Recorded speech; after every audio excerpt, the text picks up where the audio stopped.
Thank you for everyone for joining on the T.R.O.N podcast. This is Rashad Woods, your host. Today I have a very, very talented and world-renowned guest today. He's considered America's greatest classical guitarist, Mr. Jonathan Taylor. Thank you so much. I really appreciate your time. And I don't know about that. That's the Philadelphia Inquirer saying I'm the leading classical guitarist. Right. but I want to say that I'm enjoying meeting you, right, Sean. Yes. And you're there in Detroit, Michigan, and I'm here in Southern California. Yeah, and the thing is about it is that the internet has obviously connected us to where we're almost talking right next to each other. And it's beautiful. And, it's crazy how times evolved. I remember when I was a kid and, you just had a little rotary phone, right? And you had to pick up and, the big circle. I mean, you live through it and you see it happen in real time. Totally. The first time I was in Europe, I was in Paris, and I called my mother, and at that time they were using the transatlantic cable, and it was so echoey that I could hardly understand, and I kept putting money in the payphone, right? And tons of money in French francs, of course. And that's mind-blowing. That's mind-blowing. And so, you have a very fascinating musical journey and career, and I was very, very intrigued and got a chance to listen to some of your musical pieces. And even though I come from a totally non-musical background, I can recognize when somebody's great in their field of work. And it was really, really, really interesting to get immersed in your background and what you do for a living. So can you just give us some background and information on how you became, a classical guitarist? Sure. And basically when I was about 4 or 5, I started to pick out tunes on a ukulele. So I was a natural musician. And then I got serious when I was 10. I heard Segovia when I was 16 at the Dorothy Chandler Pavilion in Los Angeles. And I changed my life. I said, my God, the beauty and the technical mastery. I mean, I couldn't believe his fingers were doing that.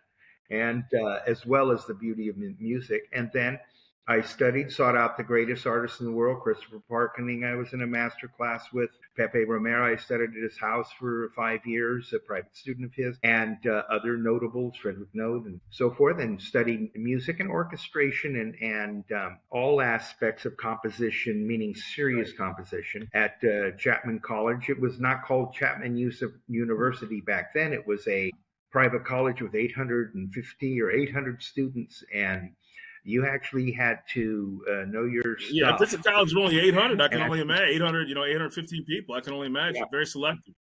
Yeah.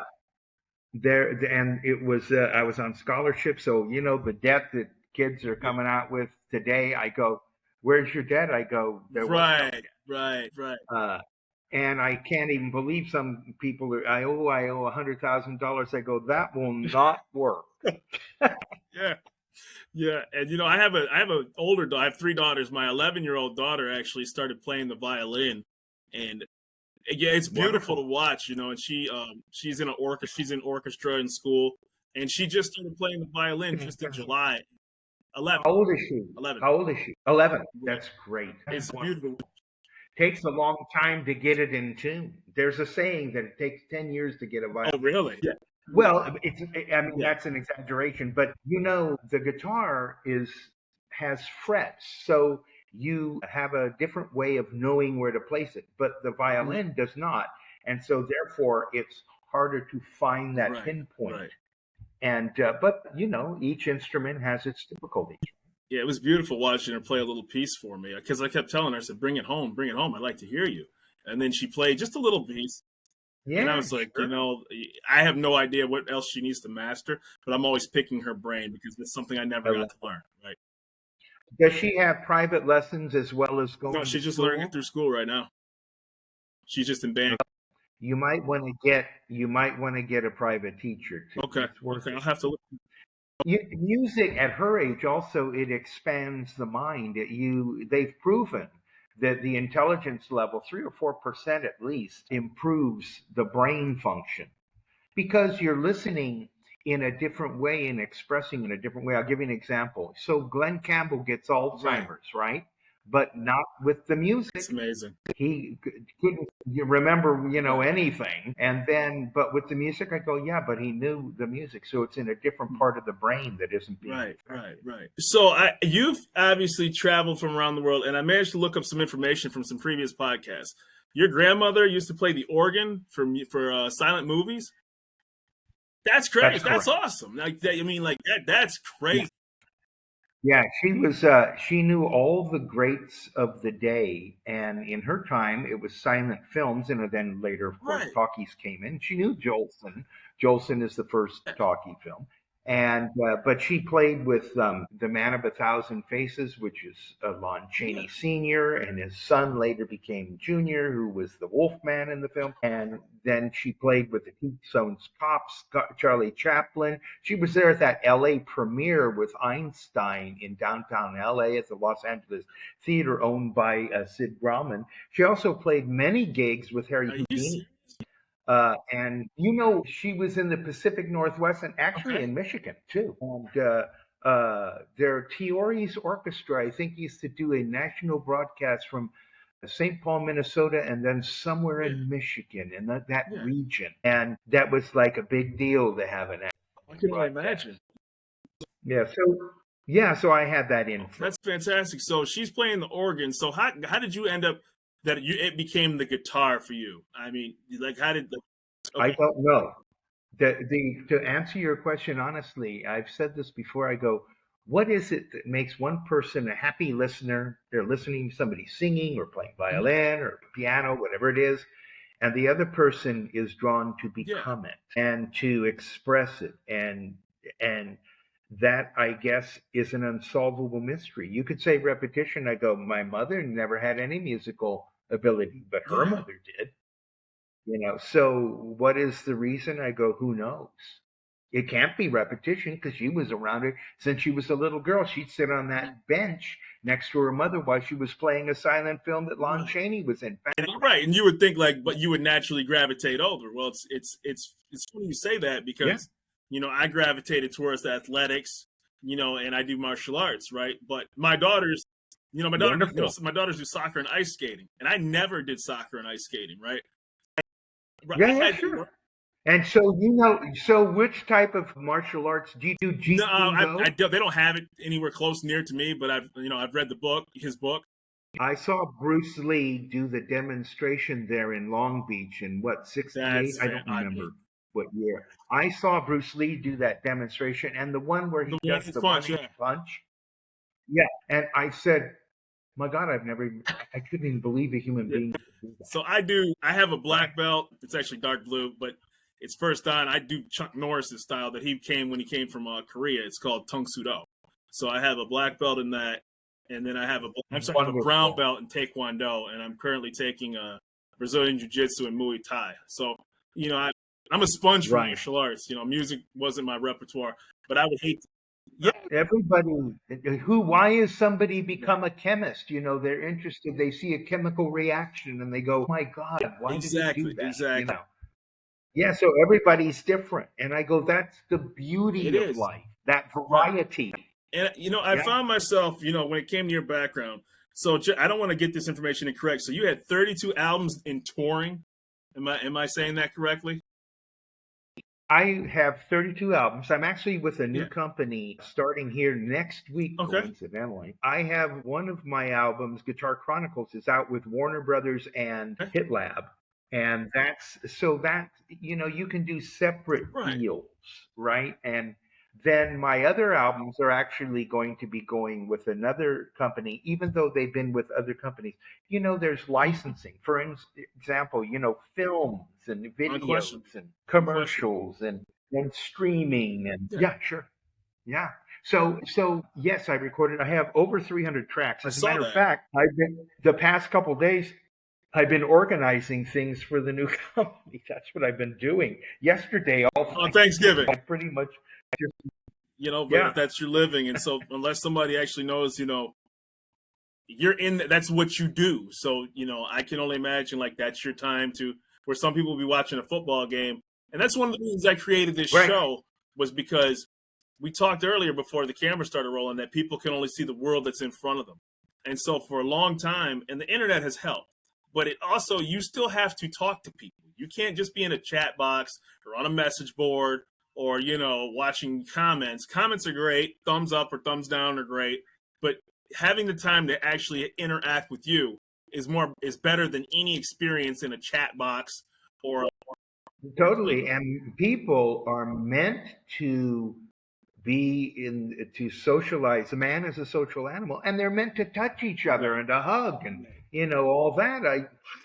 I go, but if you're so far removed, I go, well, that's not good. You can have some of it, but not a full Absolutely. dose. Absolutely. So, one of the questions that I wanted to know was, first of all, so in 78, you became kind of a full-time musician. So what is the lifestyle of a full-time musician if they're not making out? Touring and then going back to home base. With me, I've grown up in Southern California. I was born in Santa Monica at St. John's Hospital, and I grew up in Southern California all my life.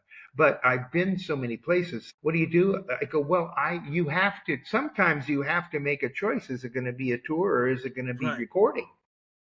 Because you can't be traveling all over in a plane and all that and do that much recording. So, and especially when I first started recording, you paid $200 for an hour in, For sure the you studio. For sure you do. Yeah. It's different now. Now you can record everything. I mean, it's on a laptop. Well, it's funny you mentioned that, because that was going to be one of my segue questions, but I wanted to make sure to give enough, information about your background, when you toured, how you toured. But since you brought that up, how has technology helped or hurt the profession of professional musician? Okay, so here's my kind of standard rap. So back in the day, analog recording, tapes, reel to reel. Most people don't know Sgt. Pepper was recorded on a 4-track. Was it really? Yes, it was not this big thing. I go, no, the whole orchestra, had this one track, and there's 4 tracks. And so in those days, tape hiss, but the warmth of the analog sound, that was the technology. Then along came digital. I'll talk about digital for a minute. I knew that was the wave of the future. And I don't believe in trying to live in 18th century America if you're in 24. In other words, you and I don't wear powdered wigs, and you're not a Luddite. We have to live in the era of what we live in. And so I would have musicians that say, Jonathan, digital is so metallic and cold. And I go, you're right. But what does that matter? I go, this is the way of the future. If you don't, I knew musicians that were tremendous artists, would refuse to record digitally. I go, you're an idiot. Because that's like where the world is going. And this is how it works. So I immediately started recording in the 90s when digital. I saw you posted early. The internet's 95, really, right? And so I started to compile and to learn pieces and make arrangements and do transcriptions and et cetera, et cetera, et cetera. And so that is what I did, because I knew I had to create a catalog. And the first record deal I had was with Mark 56 Records. Actually, before that, I had records in all the Tower tapes, in all the Tower records, and Sam Goody. Yeah, those are. But then, you know how it is. I go, God, every second it changes. Now we've got tapes. Now we've got 8 tracks. Now we've got other tapes. Now we've got DVDs. And CDs. And now you know what I'm saying? In other words, on and on and on. And some of them hit and some of them hit. Remember, the Betamax was going to be big, and it did not. It did not work. And I go to people, I go, well, you never know what it's going to work. But some things catch on, like the Betamax didn't catch on, the Edsel car didn't catch on, and other things do. People have been trying to make electric cars. I don't even know. I think the first one was electric. Yeah, I saw a documentary on when they did the Hoover Dam, and they said that they were trying, because so many people of the workers were dying from the smoke inhalation when they were trying to blast the rock inside the Hoover Dam. And they actually brought, and I was shocked, and they were like, oh yeah, they brought this electrical vehicle from Europe.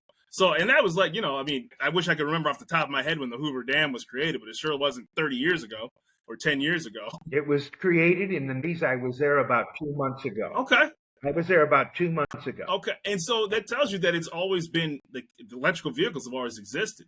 So, I mean, it just depends on the time and era of when things are more prudent for. Right. And look what happened. I mean, Elon souped it up and put the battery, the whole undercarriage, right? And so I'm just saying that you never know what's going to catch on. So back to the digital catalog, I said, well, I knew that digital was going to be it for the planet, at least for a while. I didn't know how long. Right. So I started to come back from tours, and I spent more time recording than touring. And the reason why is I go, well, once the music is out there on a tour, it's gone, right? Right. It's in the atmosphere. And what was interesting, so, we talked about the transition to the digital, and you've done a really good job of, obviously, you've done this for a very long time, and one of your expertise is also self-branding. How did you, as a solo guitarist, be able to, for lack of a better term, make a lifestyle out of this and make this your living? Sure. And I'm just curious. Yeah. Sure. So Rashad, the standard classical repertoire, which I have done for decades, is to master those pieces and attain the skills necessary to master those. And at the same time, and this was predicted more 40 years ago, 30 years ago, that I knew I had to add to the repertoire. And what do I mean by that? I knew that to get people to listen to classical music, some people only listen to Spanish guitar, but they wouldn't listen to, let's say, Bach, or they wouldn't listen to a jazz, for example. And I said, but what I found growing up and learning all the masterpieces, once I had learned them, and I was pretty young, I was in my early 20s, and I had literally played almost every masterpiece in existence. The T.R.O.N, the Grand Overture, Leander, all of these, the Grand Hota. And so I said, but I'm an American. Right? In other words, where is the American music? Well, you had great Americans like Duke Ellington, whom my grandmother knew, by the way. And you had great Americans like Duke Ellington or Satchmo, right? Louis Armstrong, or many other, let's say, jazz artists. So I knew I had to adapt different styles of music to the classical guitars. This is going to answer your thing, how do you brand like that? And so what I wanted to do is to become what I call a crossover artist. Is that person classical? Yes and no. Are they playing jazz? Yes and no, right? In other words, they're a compilation of, many things. So I adapted pieces from the psychedelic era. I adapted pieces from American 19th century folk songs, from, as I said, the jazz era. I adapted pieces from, let's say, Polish folk songs. I adapted, in other words, it's a big, vast panorama here. It's a vast tapestry. And so my catalog has albums that are as diverse as, let's say, American pop music of the 60s or 70s, and then a album of Italian, shall we say, adapted arias from opera. That's amazing. And I talk, because just like anything, I said this to a gentleman that's a pianist, and he plays 8 different instruments, that he's also in Los Angeles area as well too. He's an actor as well. And I said this, I'm saying this to you, even though I do an art, which is martial art, and you do music, it's always amazing. And obviously your accomplishment far exceed mine that I can accomplish in martial arts. It's always cool that I think that something that's been around forever, wherever you go, you're a part of that, right? So if I go into anything that's somewhat martial arts related, I know what people are talking about. I can relate to it. There's a language that you speak amongst yourselves. So your background in music is phenomenal, like absolutely phenomenal. And so for you to be able to say, I can go to an opera, I can go to a jazz show, or I can listen to this jazz musician or any other piece of music, your ear is more fine-tuned than the average person, because of years and years of expertise. Your accomplishments obviously speak for themselves, but knowing that particular part of the world, and music is everywhere. Martial arts is a bit niche. but it's in movie trailers. It can make or break a movie. It can make or break a show. Sure. So, Steven Spielberg said there would be no Indiana Jones. Yeah. There would be none of his films without John Williams. Absolutely. His buddy. I mean, you're talking down the list. You're talking, when James Horner was around, just amazing. James. Oh, you mean he did some phenomenal pieces, phenomenal pieces. And again, this is just from the guy who's just sitting there just soaking it in. Like, this is dope. This is really cool. So I'll give you an example about a piece that I did not adapt, but is in a way a crossover, even though it was common at the time to do this. An 18th century piece called Variations on a Theme by Mozart. Mozart wrote an opera called Die Zauberflöte, which means the magic flute, and he revealed Freemasonry secrets in the scenes and that. And the Masons were kind of upset with him because he was a Mason. Yeah.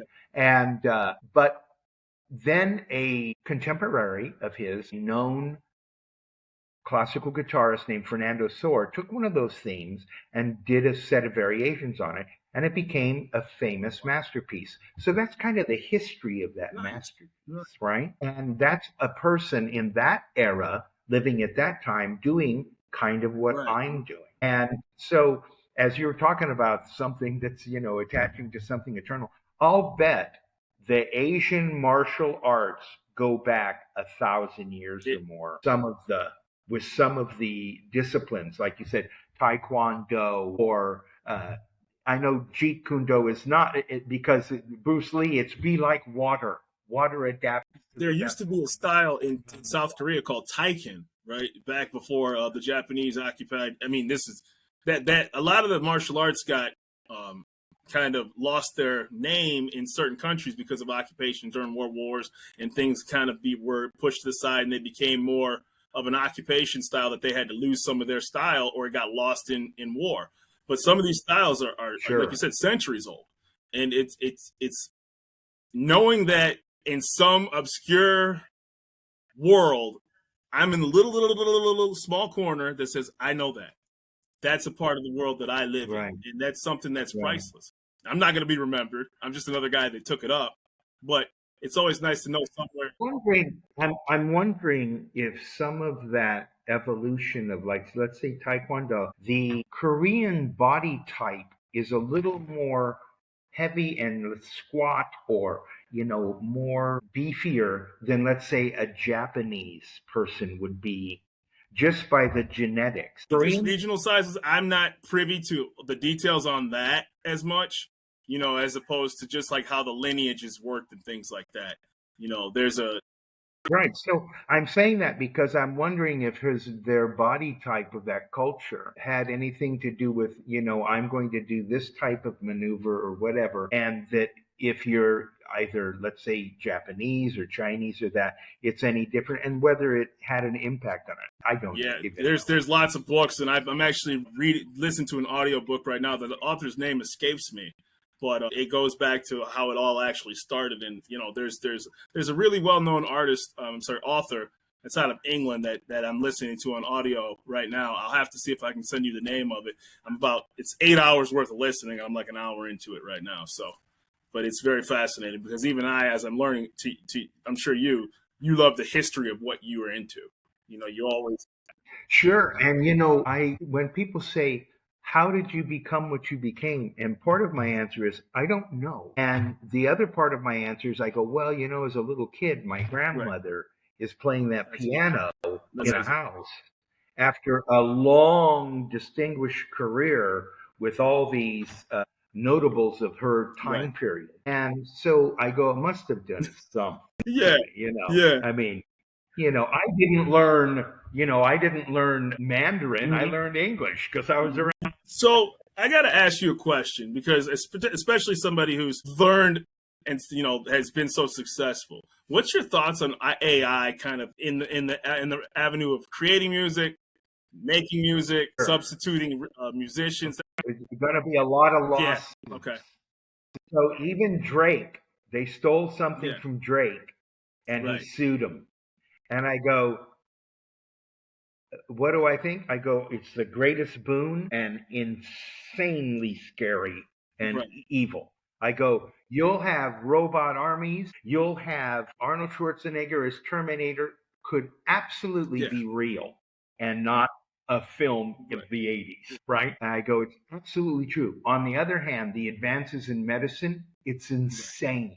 You can map a protein in 10 minutes, and it takes a man 5 years.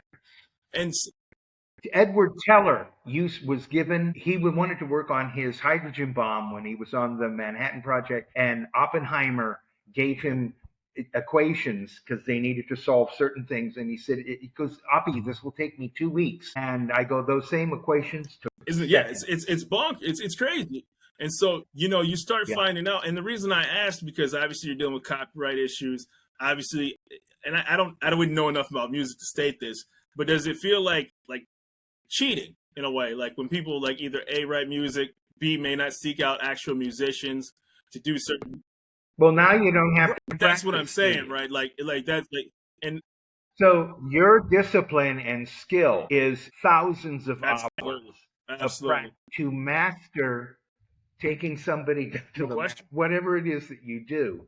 I go, whatever that skilled professional does, I go, you think it happened in a minute? My grandmother used to say, because she would not only do the silent films, but she would do shows and that. So there would be dancers, and because people don't realize the hours that we worked for those dancers to get the routines right. I go, exactly. I go, have you ever seen Michael Jackson dance? He was a fanatic at it. I mean, he'd be there at 3 o'clock in the morning doing his moonwalk and, doing his stuff at home and practicing. I go, he was a consummate artist that wanted to perfect that. And look what he did, the style of dancing in that. Able to contort your body is, I mean, it just blows your mind away. It really, even, have to isolate all those muscles properly. And God, yeah. I used to have a dancer girlfriend, and she'd always say, your diaphragm. Oh my goodness! She'd know all the different movements, and that's crazy because I'll talk briefly just with martial arts with this, right? Keeping a base leg and then actually making a movement with the attacking or physical leg is not nearly as easy as people think that it is, right? No, rub your head, pet your belly. Right. So I got to ask, how many instruments do you actually play? Obviously, you play classical guitar. Are there other instruments that you play? So let me give you a little background on that. I used to play a little bit of 5-string banjo. I was going to be an opera singer as well, but I don't sing anymore, and I don't play 5-string banjo because to become a real master of an instrument, not a jack of all trades, takes tremendous dedication to that instrument. Remember, I studied composition, so I was a serious composer. I know all the instruments. I know how to compose for them. I don't know how to play them. I take the piano as my sound source if I'm doing, and I'm not composing right now. I'm transcribing and arranging for classical guitar. But I want a sound source where I am not a skilled professional at. When I have a buddy who's a master pianist, Jonathan, you do this? I go, Bob, I don't want to know how to play the piano well. I go, I'm using this as a tool to ferret out the sounds. I go, if I become good, I don't want to become good. I don't want to become a pianist. And he understands that. I go, this is just to check myself. Okay, is that correct? Yeah, is that correct? It's amazing. That's amazing. And so I have to ask, when you tour, like, you've been what places, what continents have you been to? Have you been to all of them? I have been to not only North America and Europe, but I've also been to what I call all the strange places of the world. I toured all over India. I've toured, of course, Romania when it was just out of being dominated by Ceausescu, meaning communist, but not part of the Warsaw Pact. And I've also been behind the Iron Curtain when it was the Iron Curtain. And I've been to the Philippines. I've been to the Amazon, Brazil, all over Brazil, and Barbados, meaning Barbados and the Caribbean, not Barbados, Spain, right? Barbados, the Caribbean island. And many other places. So, I mean, those are more exotic places, right? To tour than Europe and America. Got it. So, and you've also taught, right, too, as well, correct?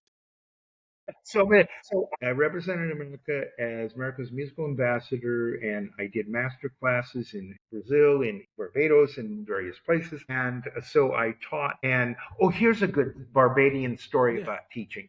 So I was teaching at night, and one of my students, I just met him, and I found out we were standing outside. It was like 9 o'clock, and it was a break. I said, "Let's all take a break, and we'll, be right back." And so the sponsor, who I also introduced to his country, is great flautist Hal Archer, we've done 2 albums together. He's a great guy, my buddy. And he said, "Jonathan, this person here was in Jim Jones's cult." And I said, "What?" And he said, "Yeah, he's the 2 brothers that ran into the forest and didn't die from drinking the Kool-Aid. He was one of my students at that class." What do you even say? Are you kidding? Yeah. Wow. No. And so how I said, "What was it like?" He goes, and the guy goes, I can't remember his name now. You can look it up on the internet. You'd see him. And he goes, "Well, we knew he was crazy, John." And I go, "Freaking, he's crazy and he's evil. Telling people to kill themselves and drink the Kool-Aid and all that." And what was it called? The People's Temple. And it started in San Francisco. Because that's where I lived, Jonathan. I lived in San Francisco, and said I got hooked up, and then we flew down to, was it French Guiana? Yeah, it was one of those too. Yeah. And so, I have 1,000 adventures like that. Unbelievable. Yeah, and sometimes we only get a chance to hear the story about the person that's within our mile radius, and that's what made your background to me so fascinating. And we, just being able to look you up, it was page after page, and classic musical piece after classic musical piece, and you have your own app, and you have your albums on Spotify, and your world you do world tours, and where does a person start? And this is kind of a question that I kind of just thought. Throw something on the wall. So if somebody wants to get into classical music, what's the definition of it? Is it Italian? And if they say, "I want to start doing classical music," is there a particular genre somebody has to go to? Just go on to the thing, and you want to get a teacher if you're a pianist or a violinist, whatever it is, and you will find plenty of people teaching classical music, and you will find many instructors. You can go to schools. There are, like a music school in your area. I'm sure in Detroit, in Michigan, there must be, a few at least. Oh yeah, there's a couple right around the corner. I just didn't know if there's a specific genre that is called this is classical, but this isn't because it's later. Classical is considered the compilation of all pieces from, let's be, pre-Renaissance to this present day: Renaissance, Baroque, classical, romantic, contemporary. And those are the things that have the highest standards and have lasted the longest. Let's say the 3 ballets that introduced the 20th century, as Boulez said. The birth certificate of the 20th century is the piece Le Sacre du Printemps, The Bride of Spring by Igor Stravinsky, a ballet, one of the 3 early ballets. And so there are, if you just get on Google, now we have it so easy. In the old days, I'd be going to music libraries, right? That's crazy. But why don't we do this? Can we schedule another podcast? And what I'm going to do is tell you about touring stories. I have a series on my YouTube channel and on my app. If you just type Jonathan Taylor guitar into Google, you'll find tons. I did. Make sure to make sure to say guitar. Otherwise, there's a wonderful black football player that comes up. And even though I look like a black football player, I am not a black football player. And he's so talented. And so if you do that, but let's schedule something for next week. I would love that. And I'll talk about stories of my adventures in the Amazon. I almost died there, and stories that I was stalked in India and almost killed, all sorts of things, and remind me. And we'll do all that. And also, if you want the app, just go to, it's all free. If you just if you're on Apple, go to Apple Store. If you're on